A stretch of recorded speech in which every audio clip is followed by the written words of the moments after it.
I'm going to introduce our first speaker because she has to run off, and she's not being rude when she runs off, she just has to catch a train. So please give a warm welcome to Dr. Elizabeth Goodman from the Smart Lab.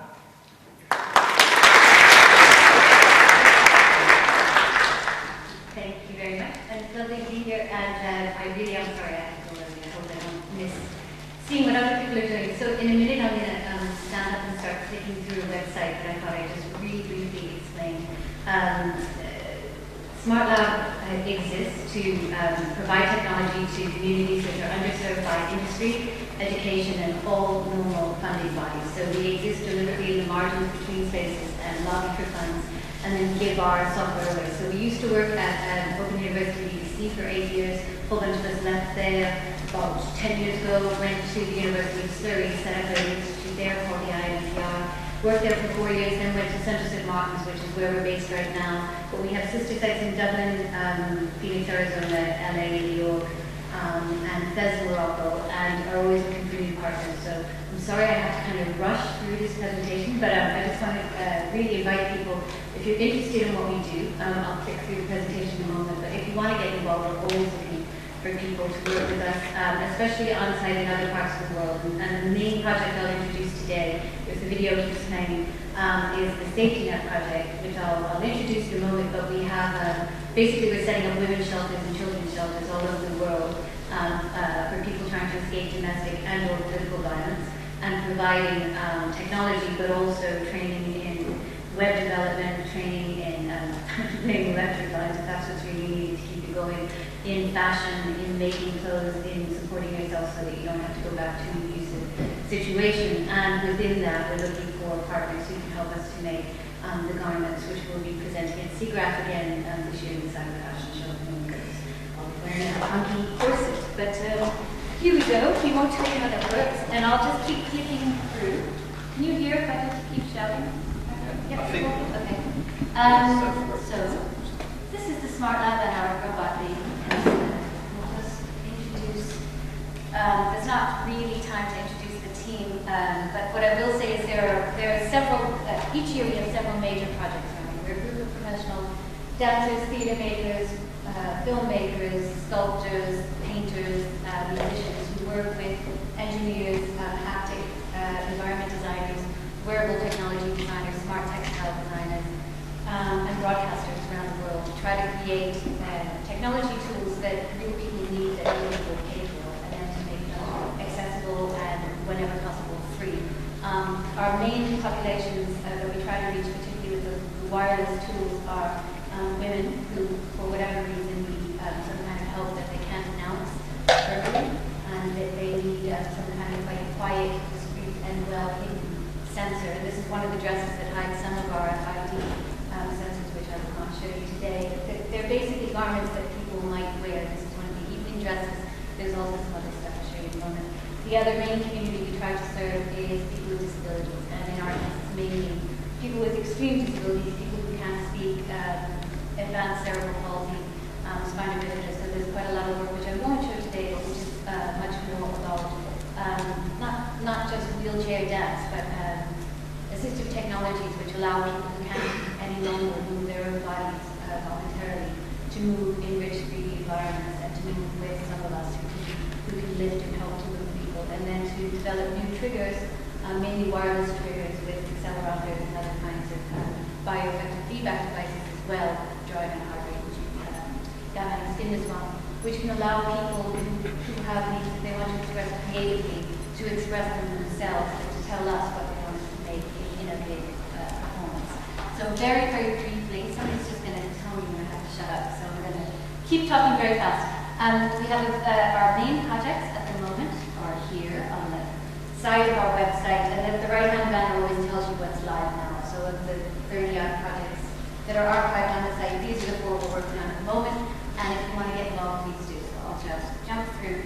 The Innovation Centre is based at Central St. Martin's with the BBC and devoted industry partners for design and smart textiles. And Smart Lab basically is the link to the communities who are otherwise underserved, including a large group of children in the developing world who are learning to program through Microsoft and to make new tools which Microsoft will then distribute for free to other children around the world.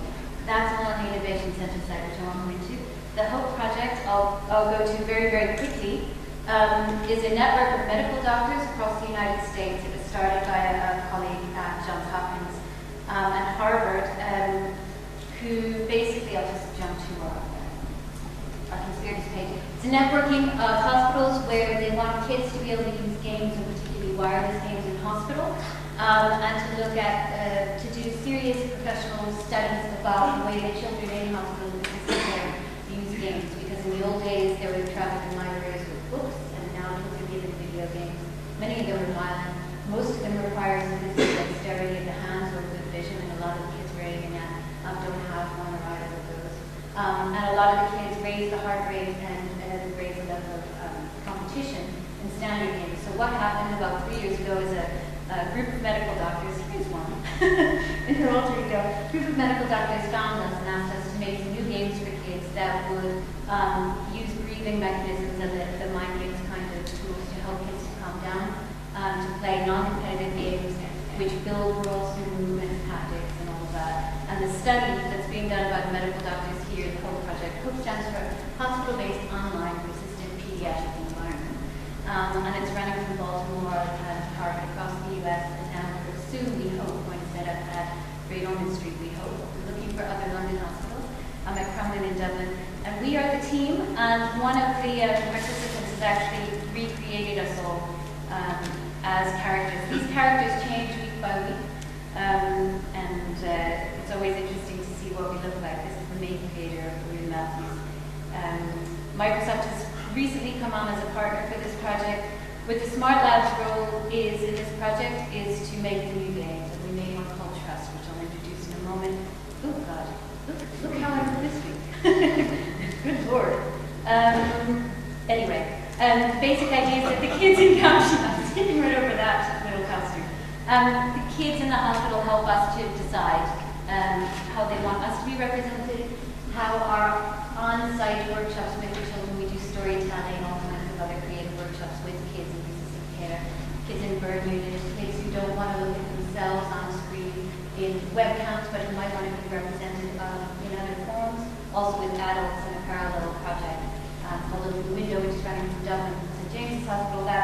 That's quite a similar project, but we're not at gaming, but at using wireless sensors and also simple webcams to allow people to connect with their families at home. So, for instance, adult leukemia patients who have to go through all those levels of decontamination, who can't have visitors, who can't go home and see their children, who may be losing hair or otherwise not looking at their best during in the middle of a cycle of treatment, can use the system to communicate, to look out the same window with their family, to watch the same TV program, to do homework together, etc. So I can't go into that right now, but that's not fun. Trust, I'll show you at the speed of light. Trust is a project and also now a charity set up through the Children's Health Fund, which if you don't know it, it's Paul Simon set up the Children's Health Fund as a traveling music band initially to take music and create technology for kids in urban poor areas who couldn't get into to hear music. That charity and the Carl Sagan Trust helped us to set up a charity called Trust, givetrust.org. And the Trust project has developed a new game for kids which allows haptic webcam-based wireless sensors, which are, we hope, soon to be free, if we're lucky.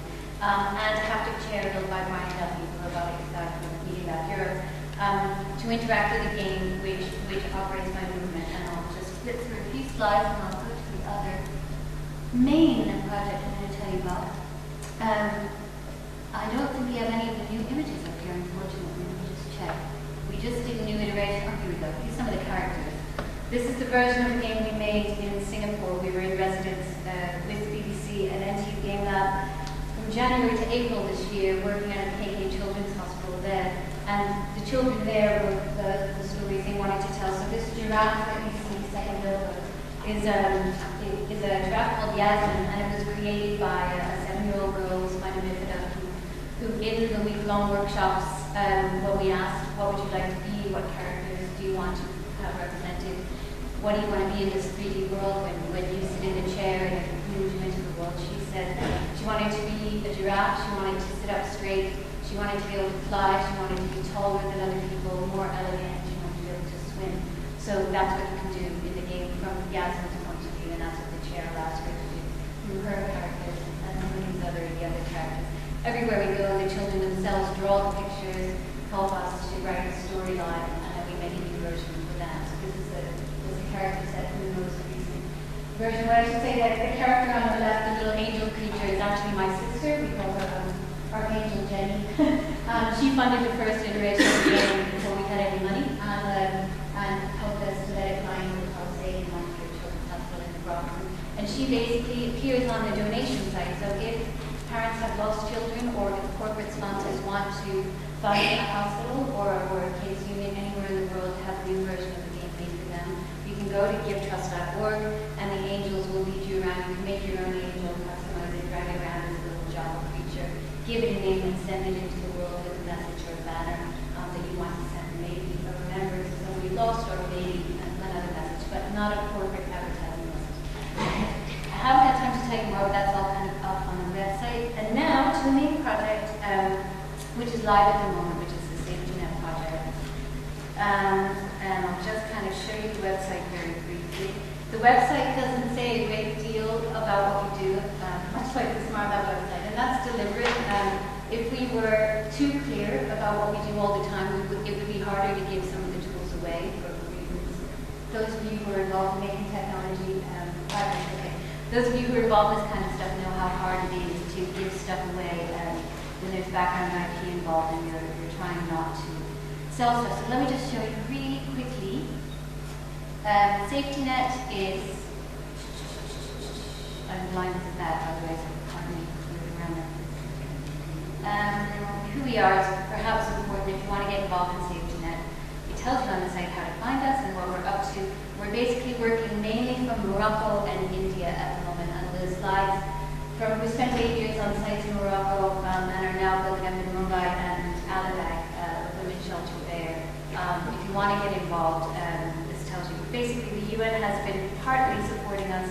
The rest of the team is there. There's a lot of lawyers involved. And I think under Alibag, I can show you, here we go. This is some of the women involved in the women's site in India. Basically, an attorney in Alibag, which is a rural community, about an hour and a half outside of Mumbai, has recently given us her family home to set up as a shelter for younger women escaping domestic violence, but also women who have lost their husbands, because it's still the case in some of those villages that once you're widowed, your husband's family won't take you back in, and neither will the original family. So there's a whole other layer of women who need to find ways to support themselves.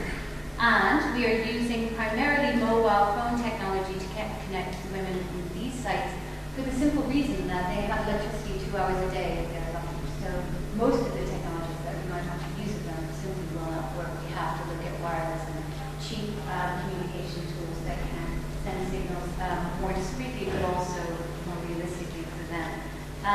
Okay, I'm going to skip the rest of that and hopefully just show you a little tiny bit of the video, like 2 minutes. And this is just, we won an award from Lifetime TV, the women's TV channel in the States, for volunteer service. So this is for them. It's a public service announcement, I think it's.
or haptic and robotic interface. Community Product Safety Net is that it started, and this is really why I wanted to come here and say this before I went away. Safety Net didn't start as an anti-domestic violence program. It started when I was with the University of BBC. We were invited to Morocco, Stuart Hall and Stephen Green and myself to teach about women's studies, Irish political and African culture. They asked us to come back. We went back over and over the years, and we found out that actually they didn't really need our textbooks and all of that was useful. What they needed was access to communication and safe places and to websites. And it took 8 years to build up the cyber cafe network up and down the country, and then to provide wireless tools for them. We don't advertise what they are on the website. You can't get into the real site from the website. This is an information site. If you really want to get into the site, it's obviously counterproductive to do it that easily. But if anyone you know wants to get involved, either because they need help or because they want to help, they just need to contact me or one of the team listed on the website. And there's an entirely different process to get into the actual project also. Thanks.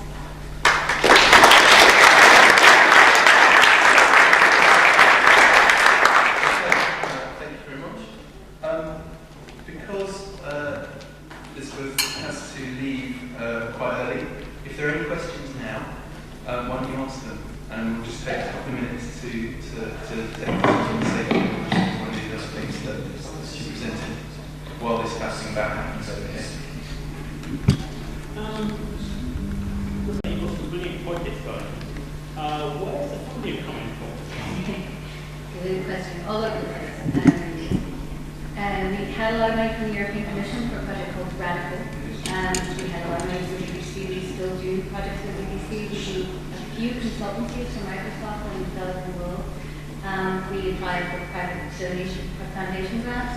We've had some money from our Arts Council, all over the place. I basically spend at least half of every week applying for funding, just like everybody else. What we don't do is take any funding that comes with strings attached and doesn't allow us to give projects tools, which obviously narrowly limits what we do.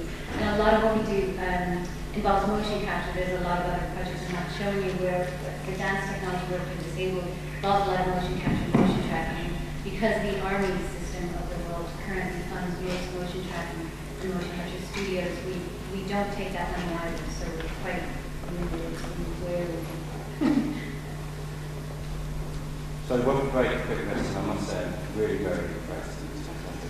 I just wondered, do you have any fears arising from involving big corporates like that and helping them gain access? Yes.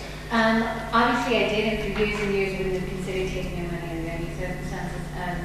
The reason we do now is because there's a whole separate pot of money available, which is entirely charity-based, and it's run by a man I've known for 20 years on the NGO circuit, who himself has been involved in projects just like these for 20 years. Yeah, it's Microsoft Community Affairs. It's entirely separate from research and from the corporate funding. It comes with no things attached to charity like anything else. It's more about Bill Gates and all those millions. Yeah, and it's not even his private money. That's the Bill and Melinda Gates Foundation. Community Affairs is a division of the legal team, and they're set up as a charity to give money to fields that wouldn't otherwise be funded. And generally a good thing, and run by a really solid guy. Is there one more quick question? Sorry, Andy, you just have to move on. Unless it's a good one, like, is it a yes or no question? You went by. Okay, good. Well, thank you again very much. And,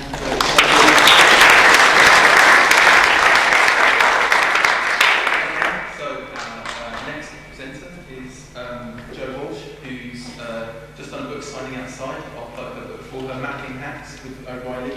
And so, you know, if you're all impressed by her presentation, you should read the book or you can buy it. Yeah.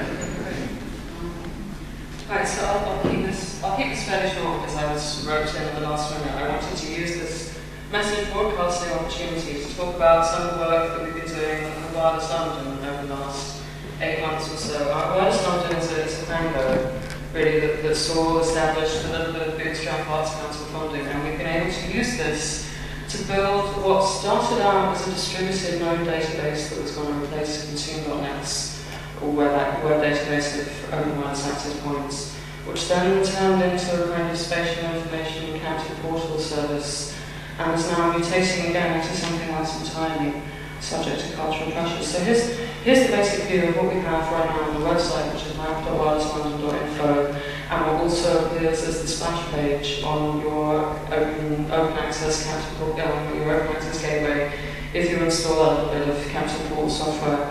The map you see underneath is a slightly old snapshot of the OpenStreetMap.org base map. The local listings from london.openguides.org. There's added images from Flickr, and hopefully we're planning to plug into the event.org social calendaring system, or to one of the other social calendaring systems if they get there first. So here's what we're planning to do with this project next.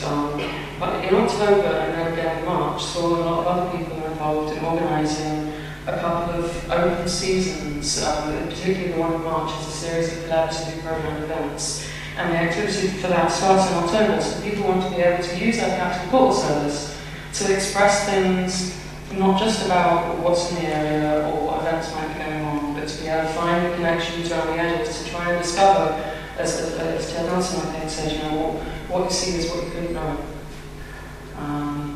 So once someone's registered with our service, which is a simple question of installing a little bit of client software on your access point, we're working with OpenWire and Linksys WRT right now. And this is what you're starting to be able to do. Everything on the splash page that you see is editable, contributable. If you find errors in the map, go to OpenStreetMap. If you don't see your local favourite place, go to Open Guides, and we provide gateway interfaces into all these services, and we collect back in RSS or other flavours of XML, RDF XML, what these sites are generating. So here's my little picture of the world at the moment. Wireless London representing the issues expressed, statements, facts about people and things, Open Guides and OpenStreetMap, dealing with the spatial. And all this, when it comes together, is going to be called Nodal. That's the name of the event series in March.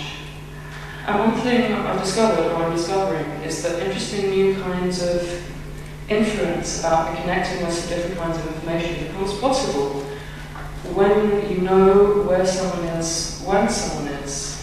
Information starts flowing towards them, and you can make loose connections around the edge of the domain just by the fact that someone who appeared at this place at this time and now before this event was due to happen means that this collective of people who are also nearby. I mean, it's getting a bit carried away into technocratic hand-waving dreams, but there is a reasonable foundation for a lot of what's going on. Just a quick look deeper.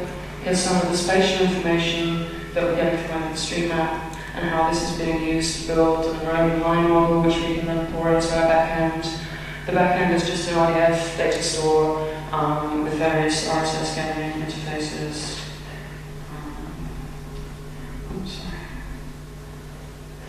So why am I babbling at you lot about this right now? Partly because I want people to start running this thing, and one of the historic problems that the Free Networks movement and set of activities has had in London is that we've never really had a flourishing network, and I'm now really feeling the lack of this network infrastructure. So I would urge anyone who is running an open wireless access point, who's interested in this, to start with just this bootstrap. You're here, here's stuff nearby that people have recommended. If they get all the hand-wave social software, share hand-wave stuff for now, but that will come. And then anyone who comes and interacts with that access point adds a little bit of sense to the model. And here's the basic model right now of the information sources that we're working with and the kind of coalition of little projects that we're plugging together. So, if you have geo-annotated sources of RSS, RDF data, I would love to be able to get my hands on them. If you're interested in running the software on your access point, that would be fantastic. If anyone actually wants me to help in hacking the code base, which is all Python at the moment, and is getting increasingly wide-ranging, then that would also be great. So I think that's about all the messages that I had to deliver today. Thank you very much for mapping next. I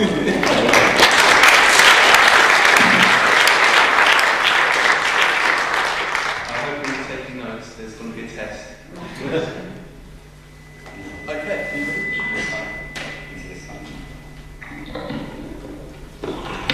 Any quick questions for Joe while Robin's setting up? Yeah. So we've got access points, not flat. Yeah, 6 or 7 access points. Almost all of them to open these access points, obviously don't throw them wider as you want to open the data. There's a lot that can be negotiated socially if you can persuade someone of the game. What we've been working with recently has been proprietary firmware, a mesh firmware developed by these people in Germany, which they're using to then provide network access so you just have a couple of big downlinks to the internet and have the cloud about 50% mode. So I think that's one interesting way to possibly go, is to say, get this little box, you won't even need to develop, you won't even need to have a direct connection to the internet, and try and seed a mesh of nodes running the stuff. I would say that's one way. Otherwise, if you're in a specific area and we can try and connect you with people, come to Wireless London, put yourself on a Wireless London map, which is, it's still a bit rough around the edges, but we're working on it. Come and talk to someone, and we can see who we can hook you up with, I think that's the other. That's why really strengthening numbers. Okay, thanks. So, and now I have the pleasure to present Mr. Name or Robin. Yeah. Robin from the Space Light Atlas. Hello.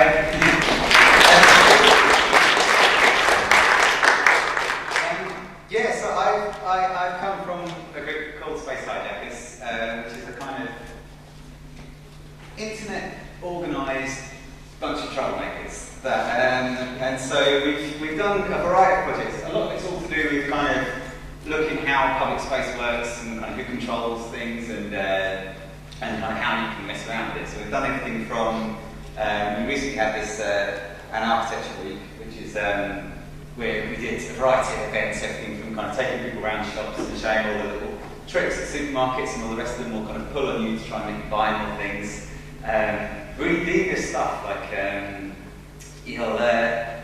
things like you'll be walking down through the supermarkets and pushing the trolley and you're clicking away on the tiles on the floor, and then you'll hit a slightly more expensive aisle and they'll put slightly smaller tiles on the floor, and so your trolley will click faster. So you'll think you're going faster, so you'll slow down and you'll spend more time kind of perusing these aisles, And so we did a little tour around the shops around the West End and stuff, kind of pointing out all the little tricks. We also had things like a big pirate party, which were quite into pirates, and so we invaded.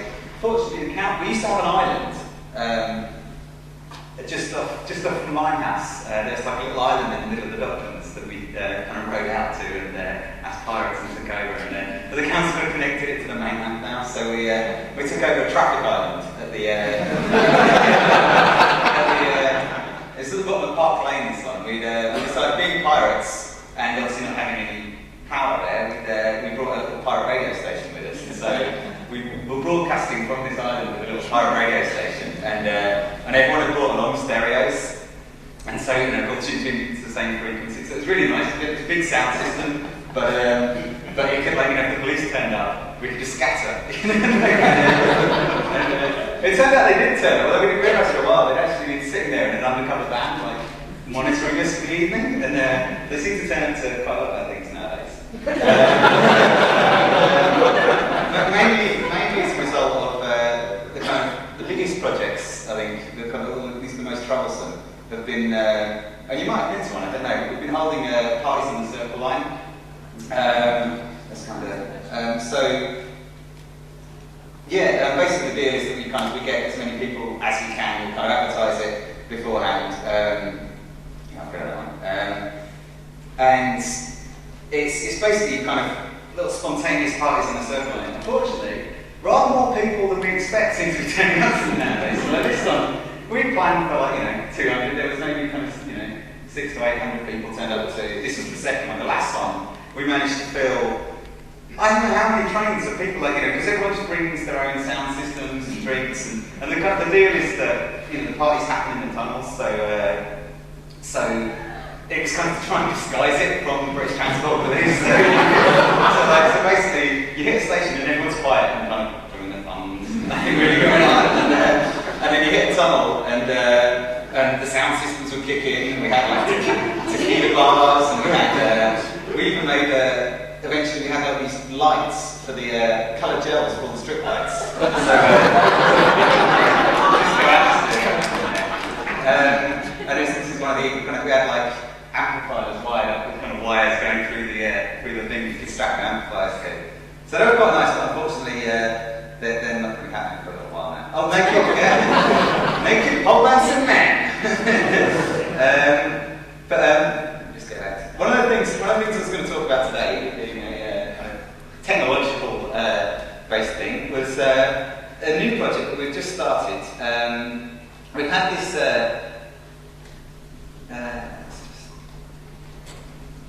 We've had this website running for a while, which is MMSSpaceHijackers.org, which is basically like using mobile phones. You can kind of take a picture with your mobile phone, and then you text it to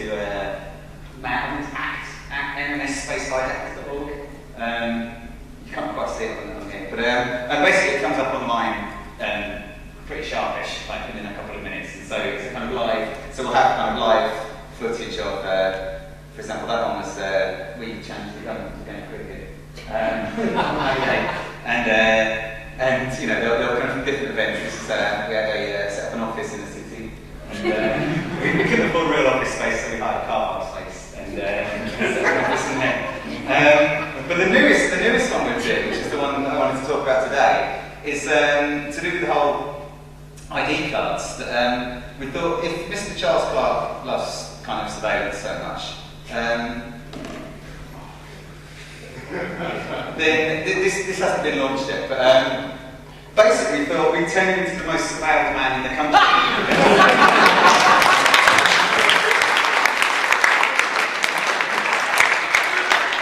So it's actually there's nothing on there just yet, but basically the plan is we're going to be launching it in a week or two, and it basically means that anywhere in the world that sees him can take a photo of him, send it in, and there'll be a live online kind of journal of everything he's doing at every moment in the day.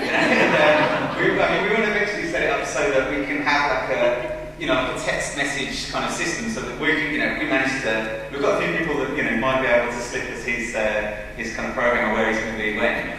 So ideally, people will be able to register with their postcode and their mobile number, so that will send out an automated text saying, it's in your area, it's going to be here, you're going to go and snap him, and it was going to be really nice because he must get like his photo taken anyway, just because of who he is. And now it's going to be even more paranoid. Like on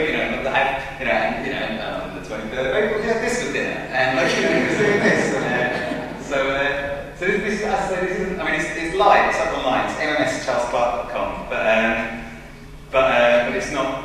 We've not kind of launched it yet. But if you go to the main site, which is the spacehijackers.org. You can sign up as a secret agent, Space Hijackers secret agent, and we'll let you know when it's going to get launched.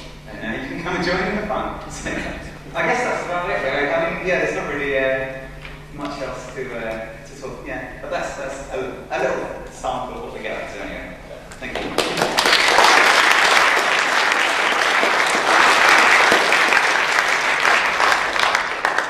Brilliant. So we seem to be running to time. We have about 8 minutes, just under, for any questions that you might have to any panelists. So it's yours. Go ahead.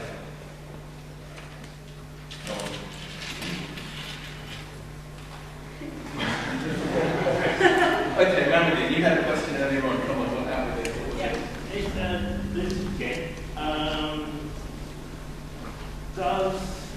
What's the Smart Lab use open source or create open source tools? We tend to, because we work with the BBC as well, we tend to use and then make open source tools whenever possible. If we have some of the haptics and some of the bespoke systems for people with very particular disabilities, obviously, we can't build open source systems. But our aim then is to use the funding that we get to build specific systems, text-to-speech synthesis or robotic arm, whatever it might be, for an individual who really needs something. But then to hire researchers, and they run a PhD program which gets people involved in thinking about how you can extrapolate from the needs of one person or one project and make something that would be more generally useful. So that's the basic idea. And then to try to make tools that would encompass a lot of different people's needs, and then to try to make them free that.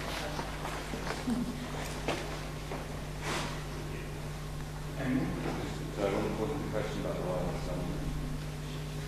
The question was about the social imperative to, why someone should bother not having closed access.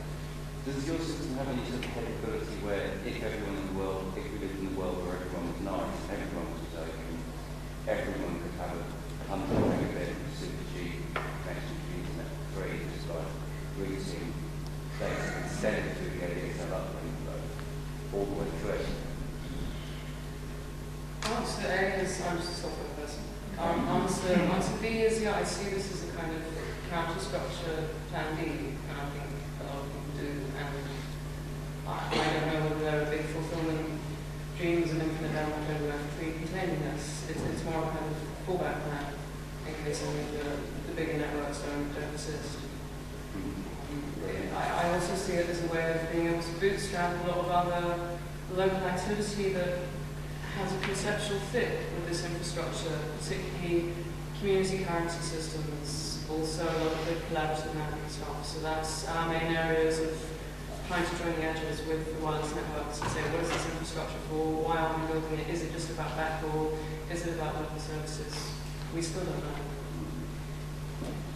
Right, you can make it a priority because it's like. Yeah, I'd like to start advertising on that basis, where you get charged a trivial amount to send a message a short distance, and then exponentially more to send it a long way, or from a number of outlets to a number of outlets. Just not that I really want to sell advertising, but I'd like to explore that as a sustainability model for this, so we don't have to be reliant on the favours of large businesses or of any grant-funded apps, which is getting basic. Anyone else? Yeah, this is for Joe again. Down in Kingston, where I'm from, the council provide Wi-Fi there, the 20 or 30. Is that sort of common throughout London? And is there any exploration of getting your software and your information onto those free Wi-Fi nodes as well?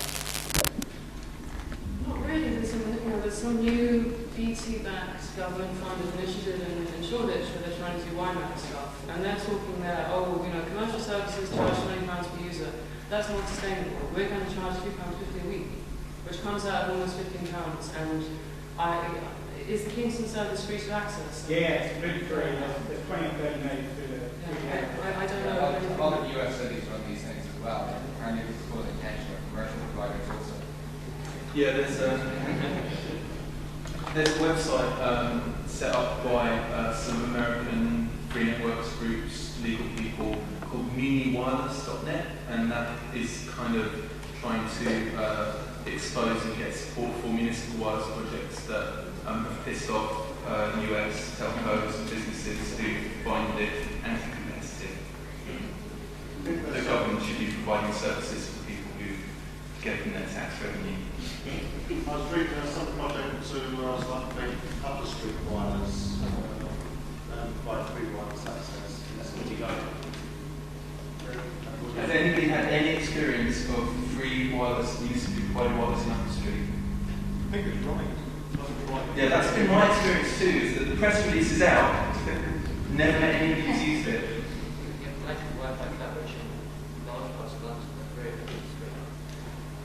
In fact, most people rely on the default free network, which is just unconfigured. What most hardware providers do by default, so that people don't phone them up and say it doesn't work. And you can easily see a which one is situation. your resident in the US now? You can easily see a situation in which you start to get vendor lock-in with the apps that they're, in a very mobile phone kind of way. Right now, this is commodity hardware and we can make commodity services, and then it's one of these things. You can see a situation in which you plug into the real instance of full producing network. That's important. do the panelists have any questions for the audience?